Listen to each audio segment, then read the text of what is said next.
ভোটে না যেতেই হাতে ক্ষমতা, বারবার ভোটের কথা বললেও তা করতেই পারেনি মোহাম্মদ ইউনূস। এবার ডেডলাইন 2026 সালের জুন। এতে বাংলাদেশের অনেকেই ক্ষুব্ধ, সুর চড়িয়েছেন শেখ হাসিনাও।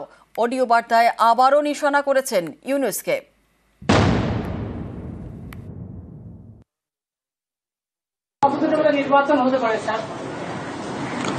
এটা তো কেউ বলে নাই এখনো, আলাপ হলে তখন দেখা যাবে কতদিনে হলে ভালো হবে, যেটা আপনারা বলেন।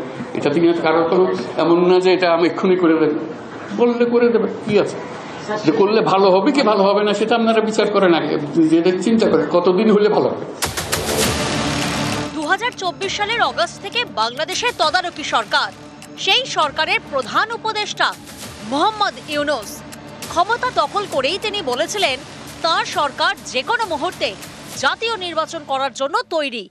এই করতে করতে 10 মাস কেটে গেল, আজও ভোট করতে পারেননি মোহাম্মদ ইউনূস, শুধু তারিখ পে তারিখ। ইলেকশন নিয়েও ধোঁয়াশার কিছু নাই। স্যার বারবার বলেছেন উনি এক কথার মানুষ, ইলেকশনটা জুন 30, 2026 মধ্যেই দিবেন। আপনাদের ওনার 3টা কাজ, একটা হচ্ছে সংস্কার মানে রিফর্ম, নির্বাচন, আর একটা হচ্ছে বিচার।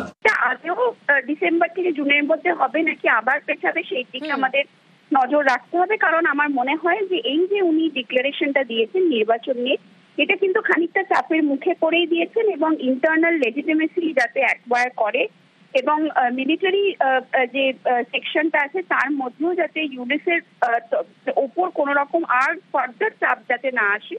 আমার মনে হয় যে কোথাও গিয়ে সেইটাকে বাইপাস করার জন্যই কিন্তু ইউনূস সরকারের এরকম একটা সিদ্ধান্ত। গত বছর জুলাইতে সরকার বিরোধী আন্দোলনে উত্তাল হয় বাংলাদেশ। অগস্টে দেশ ছাড়েন শেখ হাসিনা। তারপর থেকে বাংলাদেশে অন্তর্বর্তী সরকার, যার মাথায় মোহাম্মদ ইউনূস। ভোটে না জিতেই ক্ষমতার শীর্ষে, বারবার বাংলাদেশে ভোট করানোর আশ্বাস দিয়েছেন, কিন্তু ওই পর্যন্তই, আজও ভোট হয়নি। এখন ইউনূস 26 জুনের কথা বলছেন, আর এতেই ক্ষুব্ধ বিএনপি, জামাত সহ নানা সংগঠন। তারা হাসিনা বিরোধী আন্দোলন এবং তদারকি সরকার গড়তে বড় ভূমিকা নেয়। শুরু থেকেই দ্রুত ভোটের দাবি করে বিএনপি, জামাত। বছর ঘুরলেও সেটা হয়নি। এতে তদারকি সরকারের সমর্থকদের মধ্যে ক্ষোভ বেড়েছে। কালচার অফ রোডম্যাপ, শুধু একটা রোডম্যাপ আমি দেখছি এখন, ওইটা হচ্ছে ইলেকশন হবে ডিসেম্বর থেকে জুনের মধ্যে। And that's the most specific roadmap we have in anything in the country. আর ওইটা নিয়ে এখন চিল্লাচিল্লি হচ্ছে যে রোডম্যাপটা আরেকটু টাইট করে। কোথায় রোডম্যাপ আছে আমাদের, কোন সেক্টরে? I have no idea, but we need to introduce a culture of roadmap. এই ক্ষোভ ভালোই টের পাচ্ছেন মোহাম্মদ ইউনূস। কয়েকদিন আগেই গুঞ্জন ছড়ায় তিনি নাকি প্রধান উপদেষ্টার পদ ছাড়তে চান। অনেকে মনে করেন এসব আসলে ইউনূসের কৌশল, পদত্যাগের জল্পনা তৈরি করে সহানুভূতি পাওয়ার চেষ্টা। একই সঙ্গে বিভিন্ন দল এবং সংগঠনকে পাশে পেতে চাইছেন মোহাম্মদ ইউনূস। শনিবার দফায় দফায় তিনি বৈঠক করেন। সুষ্ঠু, নিরপেক্ষ ও অবাধ নির্বাচন অনুষ্ঠানের উদ্দেশ্যে সরকারের নিরপেক্ষতা বজায় রাখার স্বার্থে বিতর্কিত উপদেষ্টাদের বাদ দিয়ে উপদেষ্টা পরিষদ পুনর্গঠনের জন্য আমরা দাবি জানিয়েছি। ডিসেম্বরের মধ্যে জাতীয় সংসদ নির্বাচন অনুষ্ঠানের জন্য দ্রুত একটি রোডম্যাপ প্রদানের দাবি আমরা জানিয়েছি। আমরা বলেছি 2টা বিষয় স্পষ্ট করা দরকার। একটা, নির্বাচনটা কখন হবে, আর 2 নম্বর আমরা বলেছি এই নির্বাচনের আগে অবশ্যই সংস্কার এবং দৃশ্যমান বিচারের কিছু প্রক্রিয়া জনগণের সামনে আসতে হবে। একটা হচ্ছে সংস্কারের রোডম্যাপ, আর একটা হচ্ছে নির্বাচনের রোডম্যাপ। কবে হবে রোডম্যাপ, আর কবে হবে ভোট, আর কতদিন তদারকি সরকার চলবে? বাংলাদেশ জুড়ে এই সব প্রশ্ন ঘুরপাক খাচ্ছে, আর গদি আঁকড়ে থেকে তারিখের পর তারিখ শোনাচ্ছেন। এতে বাংলাদেশের অনেকের মনেই তৈরি হয়েছে ক্ষোভ। অনেকেই সুর চড়াচ্ছেন। শেখ হাসিনাও ফের নিশানা করেছেন মোহাম্মদ ইউনূসকে।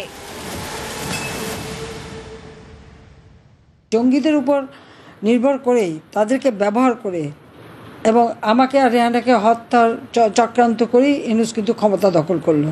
আর ক্ষমতা এসে আওয়ামী লীগের যত নেতাকর্মী এবং সহযোগী সংগঠনের নেতাকর্মী, মুক্তিযোদ্ধা, 14 দলীয় নেতা, তাদেরকে গ্রেপ্তার। জনগণের ভোটে নির্বাচিত, আর ইউনূস হচ্ছে জঙ্গিদের দ্বারা ক্ষমতা দখল। আজকে জঙ্গিদের সহায়তায় যারা ক্ষমতা দখল করে সেই ইউনূস, সে আওয়ামী লীগকে নিষিদ্ধ করায়, তা সে সিদ্ধ হলো কিভাবে? মিয়ানমার বর্ডারে নিয়ন্ত্রণ হারিয়ে ফেলেছে। লজ্জা হয় না যে একটা দেশের স্বাধীনতা সার্বভৌমত্ব বিক্রি করে দেয় ক্ষমতায় থাকার জন্য? আজ পর্যন্ত যে কটা কথা বলেছে ডক্টর ইউনূসকে একটা কথাও রাখতে পেরেছে? রাখতে পারে নাই। সব মিথ্যা কথা ফুলচুরি দিয়ে মানুষকে ভুলিয়েছে। নিউজ 18 বাংলা। ঘরে নাকাল হয়ে পড়শিকে দোষারোপ, এখনো ভারতে জুজু দেখছে ইউনূস সরকার। সেনা এবং শরিকের চাপ বাড়তেই ফের দোষারোপের চেষ্টা। ভারতীয় আধিপত্যবাদ আমাদের এই পরিবর্তনকে একেবারে স্বীকার করতে চায় না। পারলে আমাদেরকে একদিনে ধ্বংস করে দিতে চায়। তারা সমগ্র জাতি চায় না যে এখন এইভাবে ডক্টর ইউনূস ক্ষমতার জায়গা থেকে বিদায় নিয়ে নিক, তাহলে আমাদের জন্য সংকটটা বেশি হবে। বাংলাদেশের ধর্মগুরুকে প্রার্থী, জামাতের কট্টরপন্থী আমির হামজাকে প্রার্থী। কুষ্টিয়া থেকে জামাতের প্রার্থী আমির হামজা। বাংলাদেশের নির্বাচনের দিন ঘোষণার বালাই নেই, আর তার আগে কট্টরপন্থী আমির হামজাকে প্রার্থী ঘোষণা। আমির হামজার সঙ্গে জঙ্গি যোগ স্পষ্ট।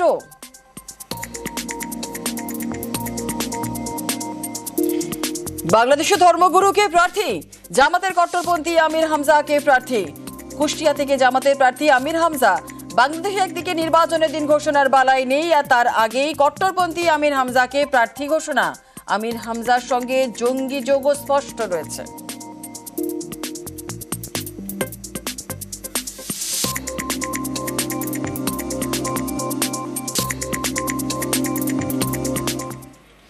আর বাংলাদেশে ফের উস্কানি, ভারতের সঙ্গে চুক্তি বাতিল বাংলাদেশের। জিআরএসই কে দেওয়া অর্ডার বাতিল বাংলাদেশের। গার্ডেন রিচ শিপ বিল্ডার্সকে দেওয়া বরাত বাতিল। ওয়াশন গোয়িং টাগ বা জলবাহন তৈরির বরাত বাতিল। প্রায় 21 মিলিয়ন মার্কিন ডলারের বরাত, ভারতীয় মুদ্রায় যা কিনা প্রায় 100 কোটি টাকা। নির্বাচনের জন্য চাপ বাড়ছে ইউনূসের, তার মধ্যেই ভারতীয় সংস্থার সঙ্গে চুক্তি বাতিল।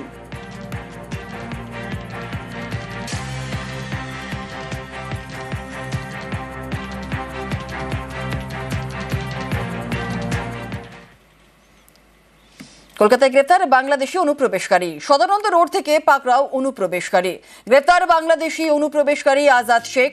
18 মে পুলিশ কর্মীকে ধাক্কা দেয় আজাদের গাড়ি। তারপর জিজ্ঞাসাবাদেই ধরা পড়ে আজাদের কীর্তি। ভুয়ো নথিপত্র জমা দিতেই সন্দেহ হয় পুলিশের। সীমান্ত পেরিয়ে বাংলায় শেখ আজাদ উত্তর 24 পরগনায় থাকতে শুরুও করেন।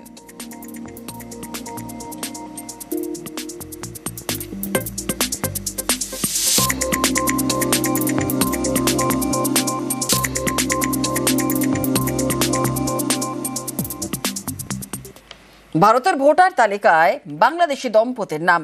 বাগদা ব্লকের সিন্দ্রানী পঞ্চায়েত এলাকার ঘটনা। নলদুগারি নিচুপাড়া পার্টির ভোটার তালিকায় তার নাম। সোহরাব তরফদার এবং শ্রী রূপা তরফদারের নাম। যশোরের বেনাপুলের ভোটার তরফদার এই দম্পতি। অভিযোগ স্বীকার তরফদার দম্পতির বৌমার।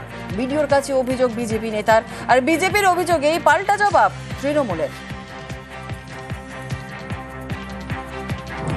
সোহরাব তরফদার আর হচ্ছে রহিমা বেগম, যে ওপার বাংলার ভোটার, বাংলাদেশের ভোটার, বাংলাদেশের নাগরিক, এখানে এসে পাসপোর্টে আজকে তারা ভোটার হয়েছে।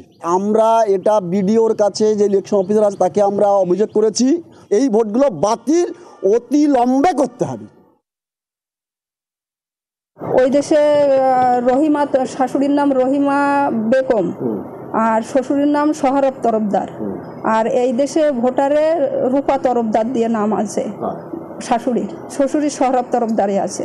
হ্যাঁ, বাংলাদেশে এখনো থাকে। ইন্ডিয়ায় ওখান থেকে এসে জালি ভোট করেছে।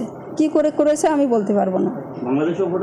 এখানেও ভোট আছে। বাংলাদেশের বাসিন্দা হয়ে পাসপোর্টে এসে এবার এখানে যদি ভারতে যদি সে ভোট হয় তাহলে সেটা তো জালি ভোট হবেই।